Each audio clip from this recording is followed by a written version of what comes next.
All right, welcome everybody. We're going to get started with our conversation that I hope will be rich and provocative about college for all, ? I'm Lina Bankert with Bellwether Education Partners. We'll introduce our illustrious panelists, Tina Fernandez with Achieve Atlanta, Alex Bernadotte with Beyond 12, Jake Schwartz with General Assembly, and Scott Bess with Goodwill Education Initiatives. So as we start, we will dive into the big question of whether college, four-year college, two-year college, technical college, none of the above, is the right answer for all our kids. And so we've asked our panelists to come with a little headline so that they can start to share their points of view about this topic. So if they were to write an op-ed about the question of college for all for the New York Times, what would it be? Tina, we'll start with you.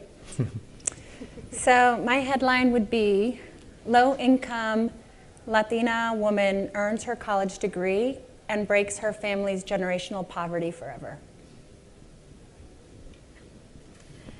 I'm Alex, and my headline would be, college opportunity for all, ? Rhetoric of the privileged. Nice.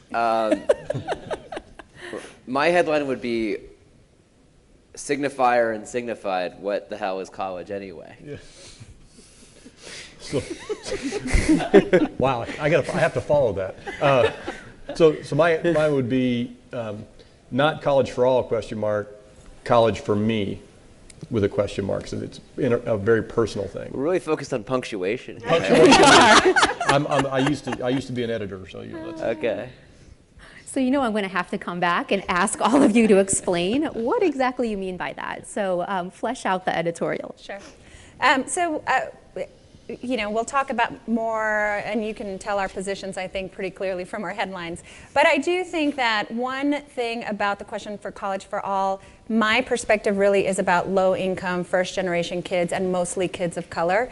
And it is still the case that a college degree is the fastest way to enter the middle class.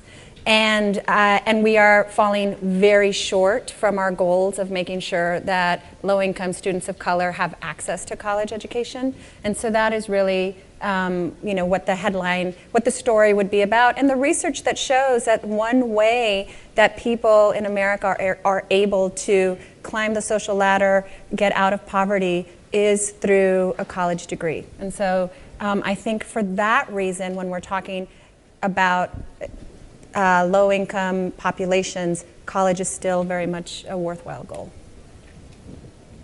Alex, I know you have something to to champion that. Well, my personal story is also, I am a first-generation college goer. I was born in Port-au-Prince, Haiti, grew up in inner-city Boston, and a college degree has absolutely, been a ticket, a pathway for my family and for me and for my community. So I think it's pretty clear where I stand on the whole question. But my headline is really about who has these conversations and what representation looks like. So I'm going to start by just taking a very short poll in the audience, and I want a show of hands. How many people in this room, including our panelists, have a college degree? And so my headline about rhetoric of the privileged is that we are sitting from a very privileged space and having this conversation about people who aren't in this room. So the fact that I am sitting on this stage is a result of the degrees that I've been able to earn. So an undergraduate degree from Dartmouth and a graduate degree from Stanford. And I think we are kidding ourselves if we are in a situation where we don't acknowledge that the degree gives us access. It gives us access to opportunities, it gives us access to have a voice, and it gives us access to be able to be in multiple positions, from policy positions to also positions on the ground, where we have impact and we have influence. And somebody said this in a panel, and I think it may have been Andy from Bellwether. But one of the things that I say to students is anytime somebody worked really, really hard to get something and they turn around and tell you that it wasn't worth it after all, beware. And so that's for me is the op-ed. Who's making the decision? Who's making the choice? And are we really in a position to tell students that they should not work hard to achieve the very things that have given us a voice and that have given us opportunities? Scott, I'm going to jump to you because I think your college for me Yeah. ties into that question of agency. Yeah, it does. I mean, I come from a perspective of, first of all, never believed I would be here. I grew up a really poor farm boy from Indiana, and so the idea of being on an education thing in San Diego was the furthest thing from my mind. But if you look at the schools that we have run or created and run are schools for people who had dropped out of school and then have elected to come back and get a high school diploma, right? And so absolutely believe that preparing students for college is absolutely essential, right? That is a number one, you have to do that. Whether or not that person goes depends entirely upon that person's situation and what they're able to do at that point in time. So many of our students are, they're single parents, they need to work, they need to do those things. Going off to college for some is an impossibility. For others, it's very possible, but they're all prepared. And so, I can count, literally hundreds of times where students have gone to work, done that, gotten to a point of stability in their life, and then decided, now I'm going to go on because I've been a pharmacy technician, or I've been driving a forklift, I've been doing something that pays me a sustainable wage, but man, would I love to be the supervisor, or would I love to go on and I'd like to be, instead of a pharmacy tech, I want to be a nurse, and I'm going to go back, and it may be 3, 4, 5 years after completing their high school degree, I want to go back. And so that's why the college for me, because I think it depends so much on the individual's personal situation at the point in time. But you have to be prepared, and this is where I absolutely agree. They have to be prepared to go if they choose to later on. I think all of this, first of all, we have to define our time scales here, right? So first of all, college didn't exist outside of a place for gentlemen farmers to play poker and drink and learn a little bit of Latin until about 100 and maybe 110, 120 years ago, right? It is a relatively, and before that it was basically like an extension of the priesthood. Or the seminary or whatever you would be. So college is a relatively new phenomenon. When we talk about should people go to college, we can be talking about it as right now. We can talk about it as how we talk about it right now to different audiences and why we care about it. One of my board members, Richard Barth, is the CEO of KIPP and often says, look, don't talk about how college isn't worth it until you have something better for my kids to do because they need something to be working for. I completely agree with that. But if we look out over the next 25, 30 years and say, well, I don't have kids yet. When I have kids, will it be a good deal for them to go to college? I think we need to be allowed to ask that question. And we need to be allowed that question right now, is college actually worth it? And by the way, what does college even mean, right? There is no reason that college should mean 4 years. It should mean $100,000 or $200,000 of debt, that it should mean 18 to 22, and in more cases we're seeing that it doesn't mean that. And the minute you sort of break open that thing, what you see is there is no center there. It is all just a set of cultural baggage that we're taking with us because we grew up with it. And so I think it's certainly worthwhile to ask questions about why should it cost so much money? Why should it happen at the time when we think right now it happens culturally? One of my favorite questions to ask is, I love all those stats that say, college degree still leads to higher earnings than people in high school. Well, you know what? I can think of a lot of other arbitrary metrics that would lead to that exact same, show that same correlation. Because what it is correlation. And a lot of other stats say that people of privilege go to better schools and get better jobs. And I believe that that statistic has a lot more to do in aggregate, not in anecdotal, in aggregate to a social economic force ranking system that we are doing. And then, by the way, I do believe college can add value, but if you think about that forced ranking system, that is a lot of money to be spending as a society on something that ends up in the exact same place we were before. And I think the dialogue can be just as much, our kids need something to work for in high school, as why the hell aren't our high schools good enough that people who don't need to major in philosophy, art, history, why do they have to go and get another degree? Yeah. Like that is at the end of the day. And then you'll probably go backwards and say, why aren't our grade schools good enough? And you'll say, why isn't our pre-K good enough? And this is always where the conversation goes. But to my view is that college right now is a very confused set of value propositions that primarily benefit the bloat of the institutions that provide it. And if you think over the next 25 to 30 years, I think that value proposition will come under increased pricing pressure, increased sort of pressure from competitors and alternatives. And what we can, if we talk about post-secondary education being something good, I think we can all agree on that. When we talk about college as this ideal, you know, in the term of sheepskin degrees that are written in Latin or whatever the hell, that's a very different conversation. I think that is something that we should all be questioning. And if we don't question it, we're really just buying into the dogma of the religion that our society has built over the last 100 years. So let's actually stay with this question of the question of so what are outcomes really telling us around technical programs, around 2-year institutions, around 4-year institutions? Are all of them actually serving our kids well? I mean, I'll talk as the person who does I do vocational school for like the rich kids, right? And so, you know, I would say that like, and so I have a view on vocational training. Like anything, there are good versions and bad versions of it, right? So asking that question as an average is kind of, doesn't really move the needle. I would say, in general, programs that are very much focused and clear about their goals and outcomes are more successful at achieving them as long as they're measured. And I think that that's sort of the way to look at it. You know, I think there are plenty of great vocational programs. I would say you probably, depending on what they are, and again, they're all different ones, you can probably get a better return on your investment than going and getting a liberal arts degree right now, and at least from a pure dollar perspective. Yeah, so I think, and I completely agree with the idea that, again, check your local listings, right? I mean, you can find any number of great vocational options and terrible ones, as well as great 4-year colleges and terrible ones. I think the point is that as you go down into the technical certifications, you are now saying, I'm going to prepare you for this specific thing, right? And hopefully you get prepared well for that thing. The challenge for people who get that, and I'll use certification that people get, again, I'll use a forklift example, right? You get a forklift certification, it's going to be quick.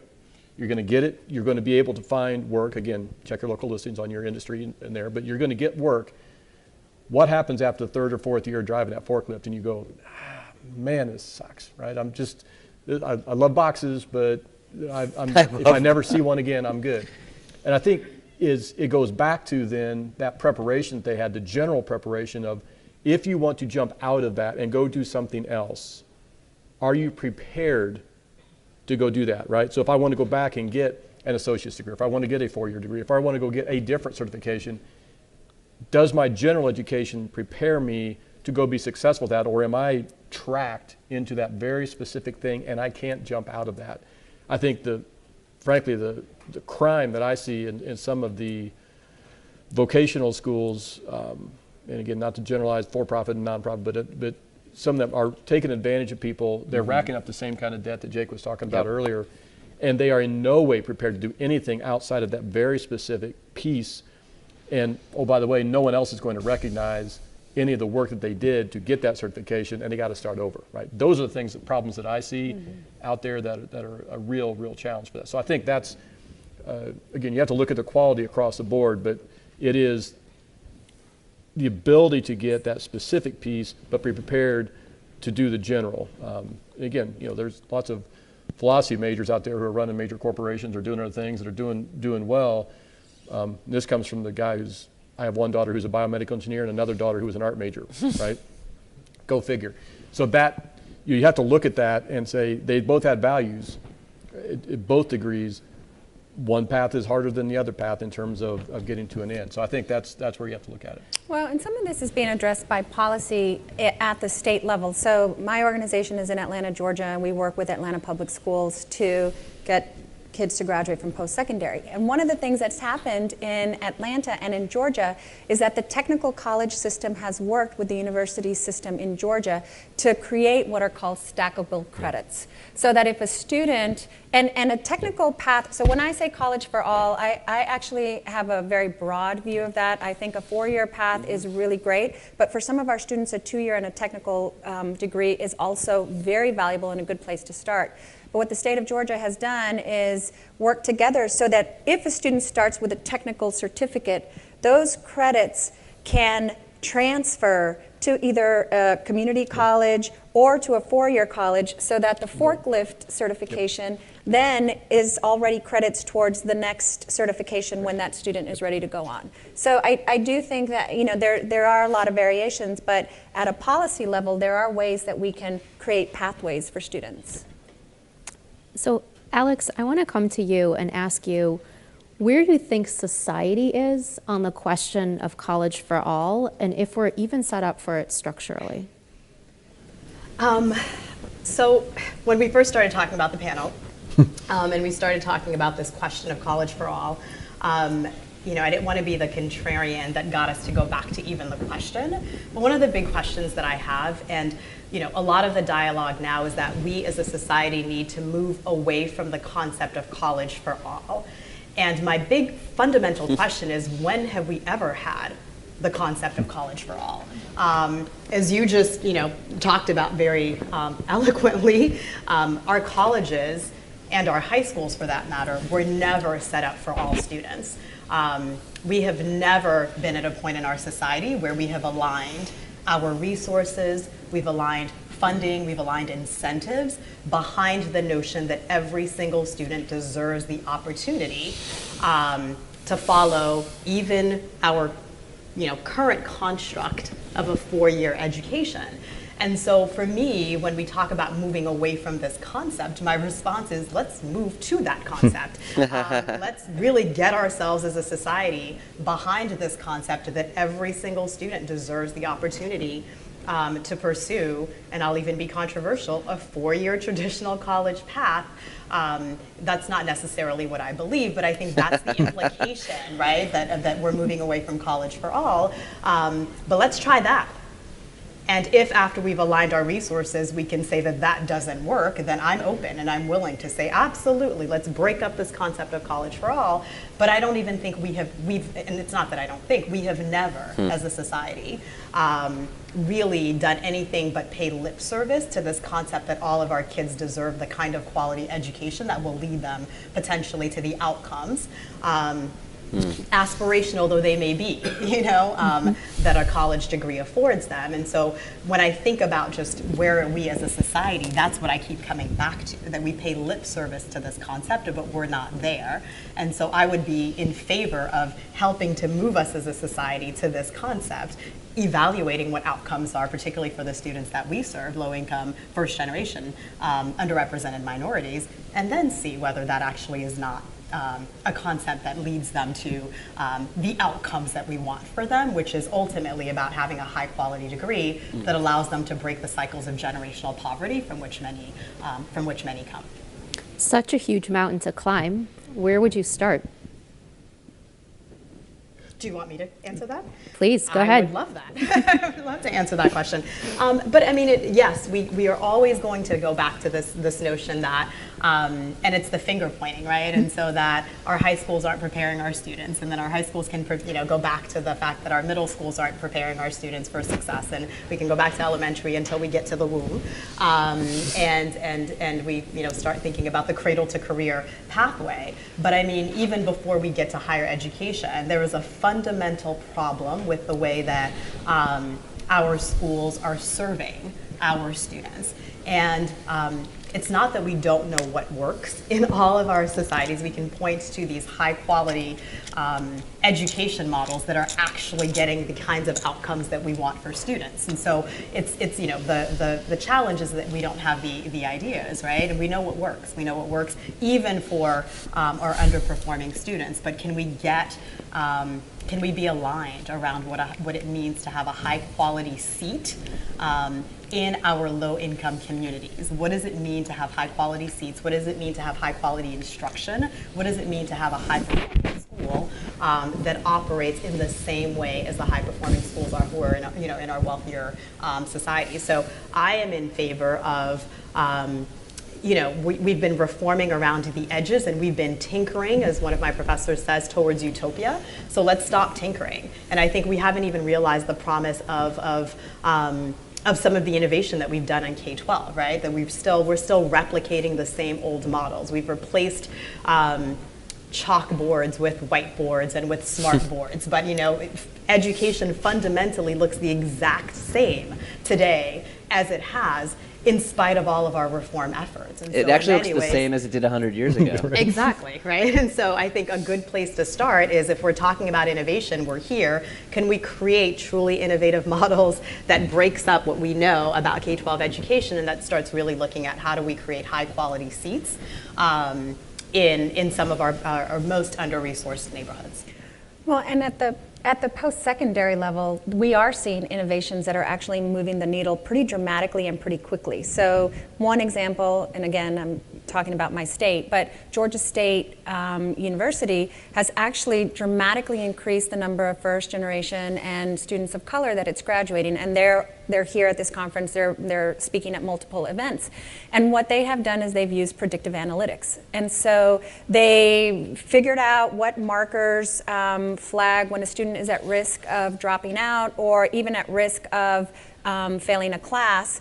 And there's a data system that basically refreshes every night and sends up flags to advisors who can then intervene with students. And they've seen that this has made a dramatic increase in the number of students that graduate from college.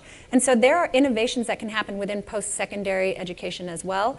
But when you talk to Georgia State, they'll say, we did the predictive analytics, those systems exist, other schools can use them. The big innovation was actually breaking down the organizational structure of the university and breaking down the silos and making sure that people were working together and that the right decision makers actually had the information with the data. So there are all kinds of innovations that we can be doing also at the post-secondary level to drive success.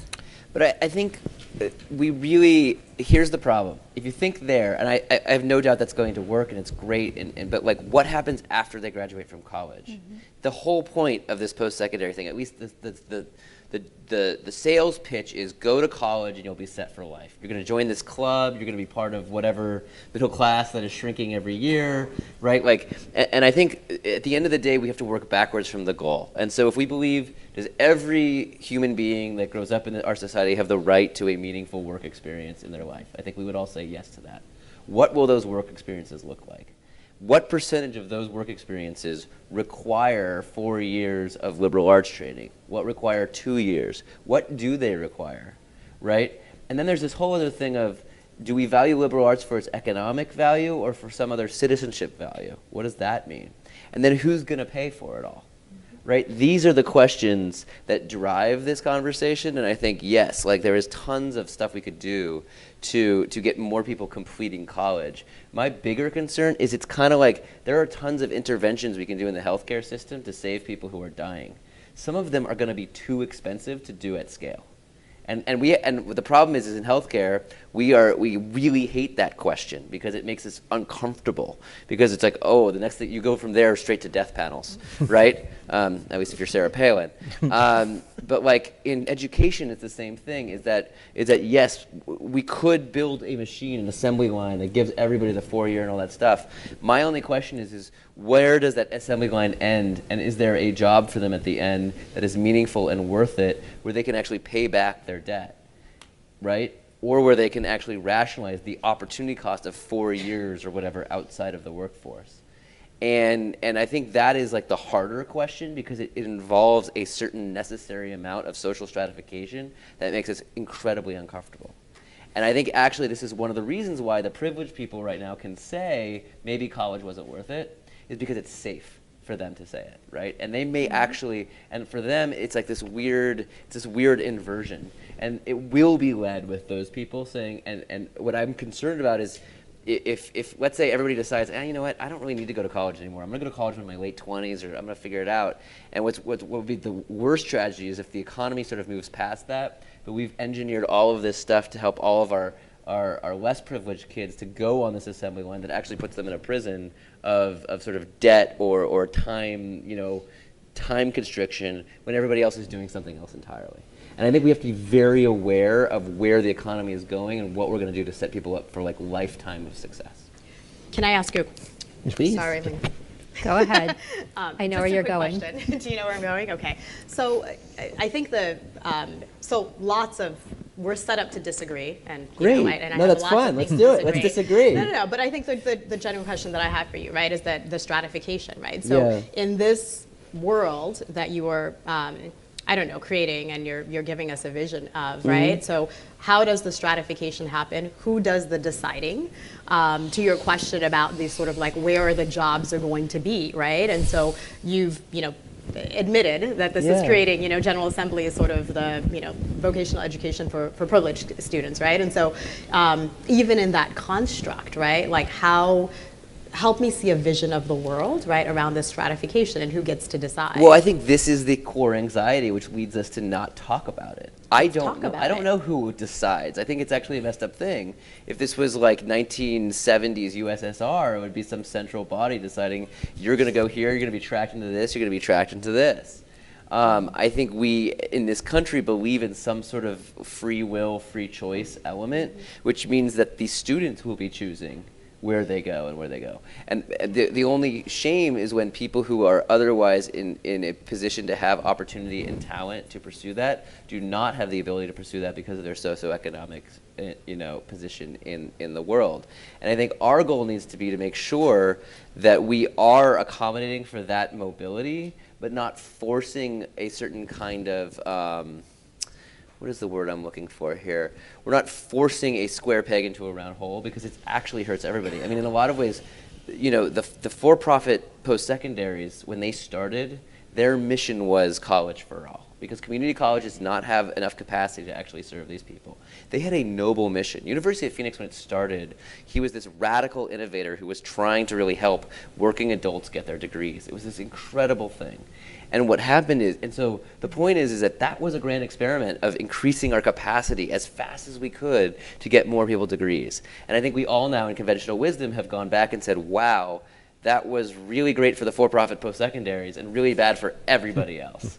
And so that was a form of social prescription, I believe. The same way that the government has said everybody should own a home, we're going to subsidize loans, or we're going to build this entire economy that booms and booms and booms and booms, and then maybe something bad happens. And so I think we have to be open to the fact that there are market constructs that can drive this. Careers are going to be much shorter, which is going to lead to a much more liquid and mobile sort of workforce if we accommodate that the right way. And so from the question again, who decides? Hopefully it's a market, and hopefully it's not determined based on who you were born to. Those are the best answers I could give you. So Scott, I'd love to hear your perspective on this question of tracking and what that trade-off is between individual agency versus the system telling you what you should do. Yeah, so again, I'm coming at it from a really pragmatic point of view, right? So we run schools. We now have 15 of them for people who had dropped out across Indiana and then several across other cities in the country. And it always comes, again, the one thing all those students have in common is they all quit high school, right? And so their ages range from 16 or 17 are the youngest ones, and then 60 to 70 are the oldest, right? So and everywhere in between. And so they come at it with all kinds of different needs and all kinds of different life situations. The one thing that we start from day one is you have to have more than your high school degree, right? That becomes the basic element across everything else from the very start of it. Now what that is, that's agency. That is where they have that choice. Some of it is just education for them of laying out, saying, look, here are all the career options, right? So frankly, half of the women that are that come to us, they all want to be nurses, right? Because they've read, hey, nurse shortage, this is, and it's noble, I know what nurses are. You go, okay, that's really cool. You have 6 high school credits. You are 7 years away from being a nurse. Can you take that much time? Well, here's all these other things. And you lay out all those the career options and the amount of money you're going to make, right? The really pragmatic things. Here's how long it's going to take.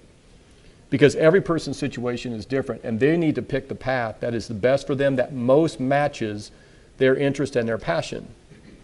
And that's the kind of the secret sauce of getting them done. So last year we had 92% of our graduates, we had over 700 graduates last year. 92% of them walked out with a high school diploma plus either enrolled in college with dual credit under their belt or an industry certification in hand, right? And then heading on into the workforce. Some of those with the certification and the work in hand are also then going to community college part-time, right? So it's that we have this big graph that shows positive outcomes. So only 8% of the students got their degree and said, okay, I'm good. Right? And I think that becomes where that individual choice comes in. Is it college for all? Yeah, you bet. When we start, it is absolutely college for all. College with that, right? I'd probably go back to Tina's definition of it is a very wide range of things, but you have to have individual student choice, right? And you can't predict it, right? One of my favorite examples, she was a speaker at our graduation 2 years ago, was a 35-year-old woman, 4 kids. No one in her family had ever gone to college. Only 2 people in her family, extended family, had ever actually finished high school. So she comes in, and I remember distinctly at her graduation speech saying, one piece of it that stuck with me was, and she was related to her math teacher, she goes, I never knew that I was smart, right? And so she made the choice. Now, this would you'd not have predicted. She made the choice that she wanted to be a math teacher. And so she is now in her 2nd year at Indiana State University. She moved her family from Indianapolis to beautiful Terre Haute, Indiana. If you've ever been to Terre Haute, you know that's not a choice you make for any reason. If there's anyone from Terre Haute, I apologize. It's a really nice place. But she made that choice, and you couldn't have predicted that. You could not have tracked that. When she came in, you would have said, well, she's going to get a certification. She's got 4 kids. She's got to support them. No, she made the choice to go there, and she's making it work, right? And she's still there. Those are the things I think where you cannot predict, you cannot track, but you can educate. You can lay out the options for them and help them make that decision for themselves. Now, is it a hard row? Man, it is a hard row to hoe for her. I mean, that is a tough deal. She's got 4 kids, very limited income now because she's in school full time, but she is making it work. And I think that's the thing that I think is very attractive. So one of the things I think that's key about what you're talking about, though, is that you are providing people with information to make those informed choices. And I was reading a recent article that talked about that low-income first-generation students basically lack 3 things to be able to complete college. They lack time, they lack money, and they lack information. Yeah. And that information piece is key. And even to your point about, do I see a job at the end of whatever experience I am choosing? We have to make sure that we're giving our students the right information. At most urban high schools right now, the ratio between college advisors and students is about 1 advisor to 400 students. And with a low-income, high-needs population, those counselors are serving social work jobs and truancy officers and all kinds of things, and they're not really able to sit with somebody and walk them through the college process. And if any of you have recent kids or nephews or anyone who's gone through the college application process, it is incredibly complicated, even from when we all went to school. So that lack of information is actually getting in the way of people being able to have real agency and make good choices. And so again, before we sort of move to that sort of let's innovate and do something really exciting, which intellectually I agree with a lot of the points that you're making, we actually have to make sure that people have access. And I think the other piece that's missing, it's not just the information, it's the actual skills, right? I mean, so when you get to that point, I can have agency and say that I want to be a rocket scientist, right? I mean, and that's my agency, and that's a choice that I am making. But at the end of the day, my education system has failed me because I do not have the requisite skills that are going to allow me to go down that path. And I think if we have the conversation about sort of knowledge outside of the competency and the skills, we're doing our kids a disservice. And then I think to that I would also say that you can't be what you don't know, right? And so again, when we're getting to the end of the pipeline where a student hasn't been prepared and therefore his or her options are very limited, there's a context within which all of this is operating, right? That I think, again, if you're asking for that agency at the end of the pipeline and you're saying, I'm giving you the information, I'm giving you the agency, we're sort of letting ourselves off the hook, because at that point, in many ways, it's too late. So even though they have agency, the universe of options is very, very limited in terms of what they can do. And I think that's the piece that I'm not willing to move, on until we can figure out how we're going to bridge that sort of skills and competency gap, right? And then I think to your point about the other question, well, there are a couple of things. The other question, right, is when you think about the jobs for the future, let's really talk about that, right? Like, what's the difference between being prepared for college and prepared for work? If we're going to talk about the sort of career advancing roles that we think are going to become available as part of a, technology globally driven world, how do we prepare students for that piece? And is that really very different from preparing them to, to be able to succeed preparing them to be able to succeed? I can't agree with everybody more. This is awesome, and I think here's a modest proposal. Is that I think, and this is like everybody's fault, but we have sort of, we've looked at K through 12, especially high school, as an era that's all about college readiness. And we focus on successes around college readiness and college achievement. And one of the things I do a lot in business is one of our work values is know your goal, know where you're trying to end up. And my proposal is that college is a intermediary goal that isn't actually the end goal, and it's part of the problem. Imagine if instead of having college counselors, and bemoaning that we don't have enough college counselors, I would suggest that we have career counselors, of which college is one of the options, and which when you're thinking about what you want to be in your life or what you might want to aspire to, there's somebody there who can advise you other than to say, you should go talk to this college or this college or this college. That is the real goal at the end of the rainbow, not college. And by actually moving out and broadening the horizon, you might actually end up with a model sort of like, because that's what you're really describing, is you're like, we're laying out the whole route of options, and we're encouraging people to pursue it to their comfort level and confidence and ambitions, right? Yep. And I think that's all you're going to be able to do, and ask of society, is to say, let's give everybody as many options as they can and give them early enough that they can do something about it, right?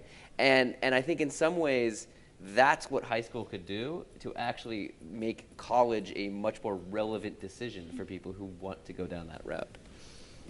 So as we were preparing for this conversation, there were a few elephants in the room that we stumbled upon. Maybe stumble upon is not the right word since it's an elephant. And race is one of them. And Alex, I know you feel pretty passionately about this, so I'd love your take on race in the context of college for all, ? Yeah, I mean, it's very safe for us to move to a place when we're talking about students from under-resourced communities, and we're talking about the stratification, and we're talking about these options for students. But one of the things we were trying to, I think part of the conversations we were talking about a fictional student and really thinking about some of the parameters to frame this dialogue around. And yeah, the elephant in the room is that your forklift operator is most likely under these systems going to be Black and brown. And is that a system that we're comfortable with? Right? And so when we're talking about these alternative pathways, the students who are going to be taking the alternative pathways are going to be Black and brown students. And is that something that we feel comfortable with? Which is the, part of the, let's blow this thing up and really start to get back to the beginning about fundamentally how do we ensure that all students are prepared. And that for me is the big elephant in the room, that we keep coming back to these pathways, but at the end of the day, the students who are going to be tracked in whatever beautiful system you want to sort of create that is innovative and that is that is data-driven and data-based, based on student interest, inevitably brings us to this position at the end of the road where the students who are going to be tracked to certain positions are going to be students who are Black and brown. So I feel like that's one of the elephants in the room. This is why these education issues are so intractable and loaded, and why we're all so passionate, and yet it's so hard to get stuff done, is that at the fundamental core are these things that about society. And education in some ways, and our policies around education, are really what kind of society do we want, right? And so I love that because it's true, right? It's uncomfortably true. And it does go back to okay, we should just have a pre-K for all, and that is the start of how we should have this conversation. But I do think underneath all of these things are those questions, and it's what makes it so powerful and interesting.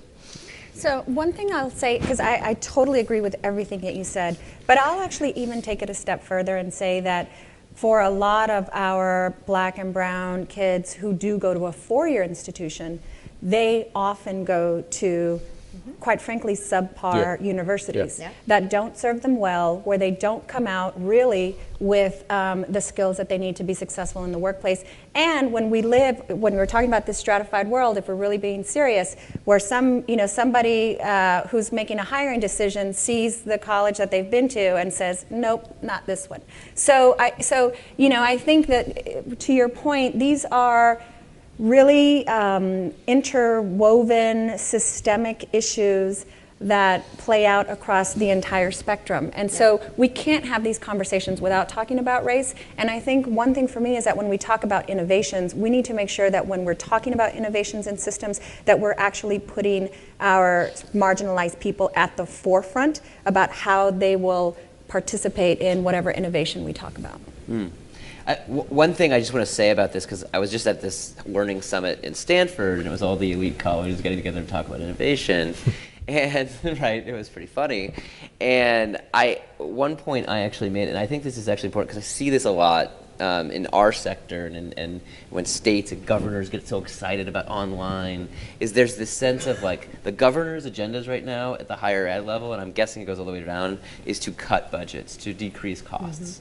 Now here, in some ways it's so great because it will allow for more people and more stuff. The only problem with it is if you look at these audiences that we're talking about, because they've been so underserved by the system leading up to that point, they need more attention, more remediation, more in-person interaction, and that a cheap, zero marginal cost online solution is actually going to work less for them, right? And in some ways, this language around online and all that stuff, it sounds so empowering, but it's actually very disempowering to the people who actually need those innovations the most. Yeah, and I would, and the other, did you want No, to go jump ahead. in? Yeah, well, the other place that comes in, I think, where I feel like the elephant in the room is very prominent, and it's also around race, but it's back to the concept of the individual choice, right, versus the systemic solution. While you are absolutely right, I think some of these online for-profit communities started with the best of intentions. I've had the privilege and sometimes the horror when we hear individual stories of counseling and coaching students who were displaced by the closing of some of these for-profit institutions recently. And I'm going to go on record and say that I feel like the practices were criminal. Yeah. They were I agree. criminal. I mean, in terms of how students were targeted, what they were promised, the carrot, that they ended up, they were promised at the end of the road that did not materialize. And I think in some ways very deliberate practices where they were targeted specifically, like our students were targeted specifically by some of these institutions because, we had failed them in so many other ways.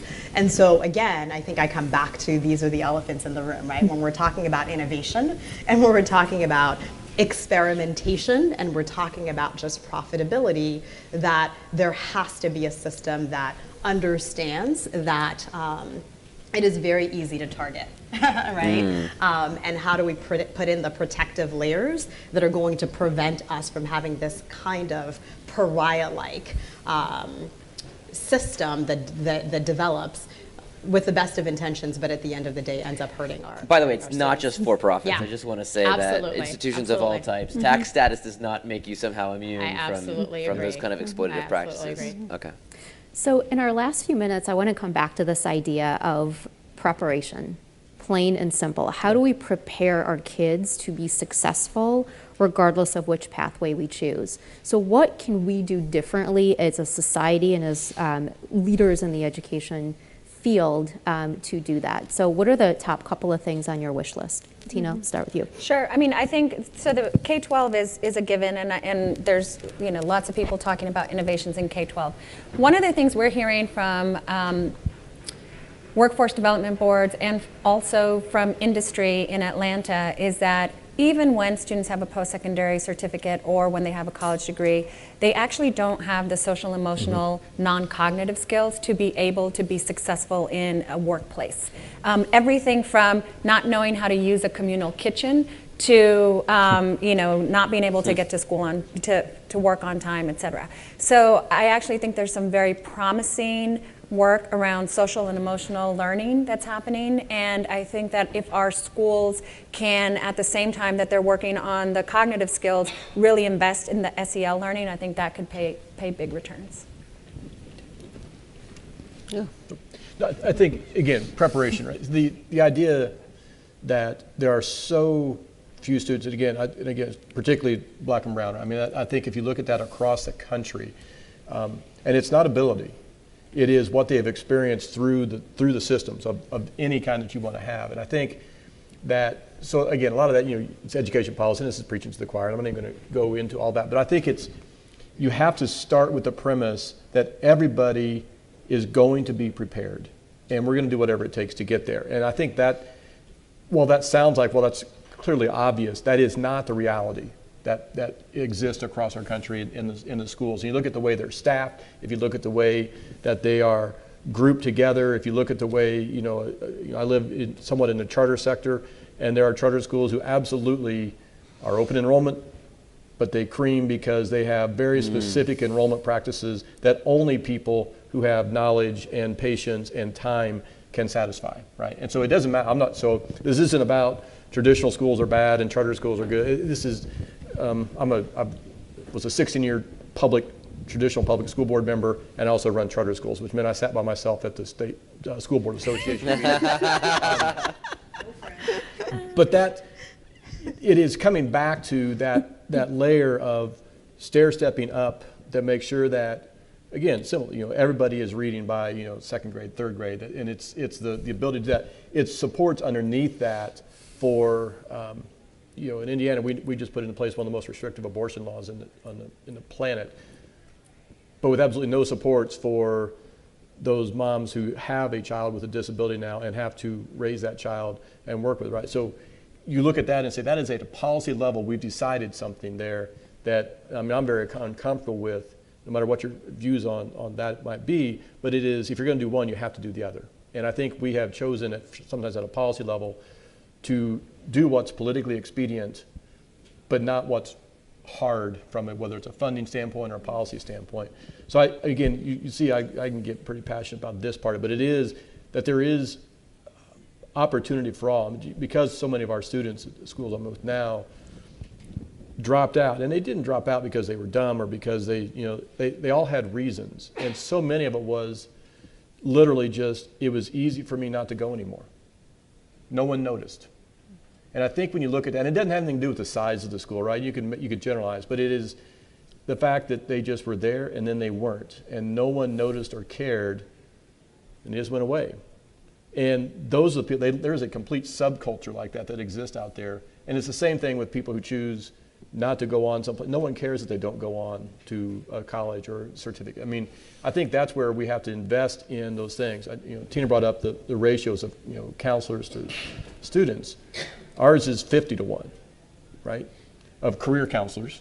And it's a choice we made to use our funding in a different way to account for that, right? And everybody could make the same choice. That's not a policy.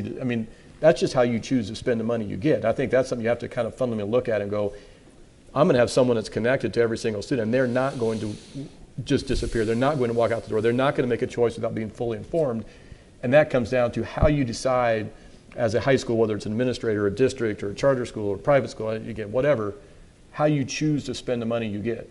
Because there's not going to be more money, right? That is not going to happen. It is about how you make those choices. So, sorry.